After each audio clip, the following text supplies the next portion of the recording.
No, UOP or micro operations is not capacitor charge. It's completely different concept. What you're reading there is describing how a modern CPU internally executes instructions. The confusion makes sense because earlier pages talk about capacitors, RAM charge, transistors, electricity, magnetic fields, and then suddenly the book jumps to micro-ops, speculative execution, buffers, branch prediction execution units. Those are much higher level CPU concepts. So this is the first part of how computer works. So the reason it feels hard is because it jumped with different concept, but this is actually how you learn the basics. So what micro-op actually is? A micro-op or micro-operation is a tiny internal CPU instruction. Think of it like this: your code to machine instructions to CPU, break instruction into micro-ops, and then execution units run micro-ops. So this is only applicable for CSIC, which is the more complex instruction set. So it's not applicable to RISC, which is what we use in our mobile phone.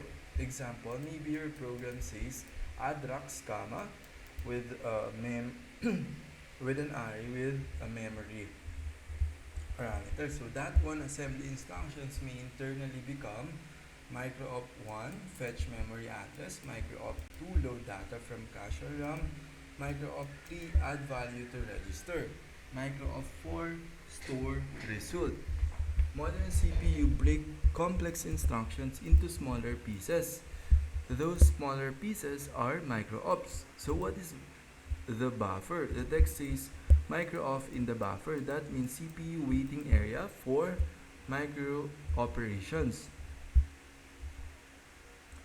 So this buffer is really the waiting area for the micro operation, not electrical charge storage. It's more like instruction queue. Imagine CPU fetches many instructions ahead of time. It breaks them into micro-ops, places micro-ops into a circular queue or buffer, which is the instruction queue. Execution units scan the queue, then run whatever is ready. Kind of like with event loop, you won't run if it's an asynchronous. The execution units will only run what's ready in the queue. Third, why the CPU rechecks micro-ops. This part is important. Rechecking all the micro-ops to see whether any have finally received the data they need.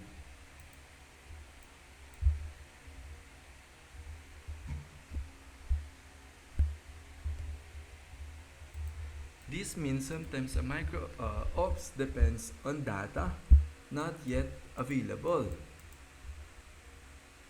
Example like this micro ops add rocks comma value underscore from underscore RAM.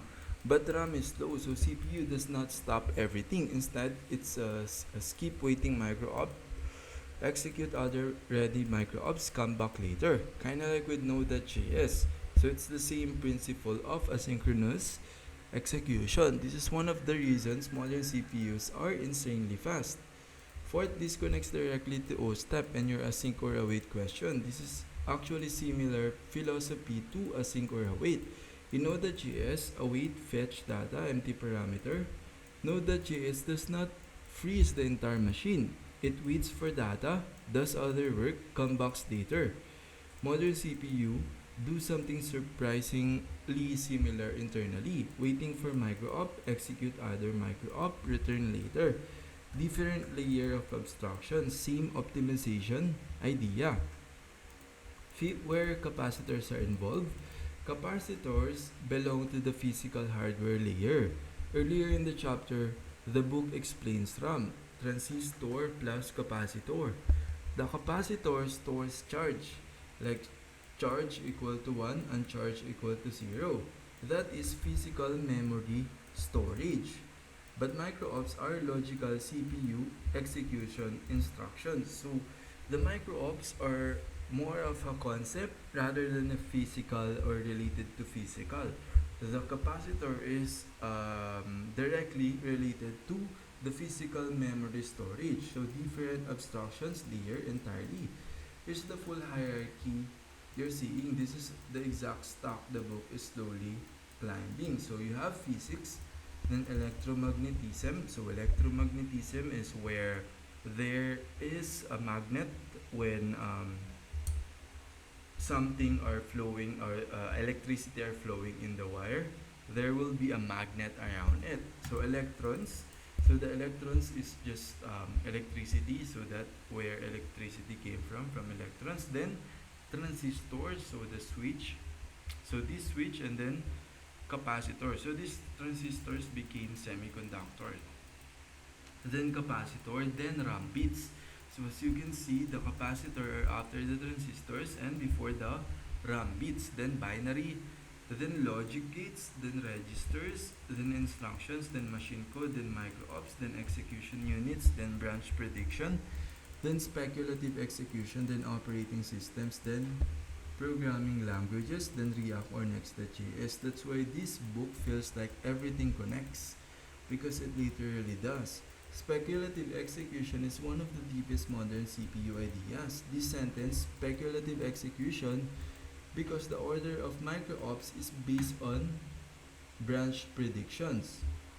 So the order of this logical thing or the micro operation that the CPU look in a queue is based on the branch prediction on what operation it thinks will execute in the future. Is huge in computer architecture. The CPU basically guesses the future before knowing if it's correct. Example, if x is greater than 0, do A empty parameter semicolon, else do B empty parameter semicolon. CPU predicts probably do A empty parameter and starts preparing or executing related micro-ops before knowing the real answer. If prediction is correct, massive speed boost. If wrong, through any speculative work. This is also related to CPU pipelines, branch predictors, spectre or meltdown vulnerabilities, superscalar execution, out of order execution. The up to 5 micro-ops simultaneously line is important. This means the CPU is superscalar. It can execute multiple micro-ops at once. So internally, micro-op A to ALU, micro-op B to loader store unit, micro-op C to floating point unit, micro-op D to branch unit, micro-op E to SIMD or vector unit. So this is what it means by superscalar and executing multiple micro-ops at once, all in parallel. This is why CPUs are not one instruction at a time, like many beginners imagine. Modern CPUs are more like massively coordinated traffic system. This connects to your representation obsession again earlier. So you have ones and zeros to logic gates to registers. Now you have instructions to micro-ops to execution scheduling. Same fundamental idea. So the micro-ops is the transformation. That's why it's in a logical phase. So same fundamental idea, representation transform in another representation, just a higher layer.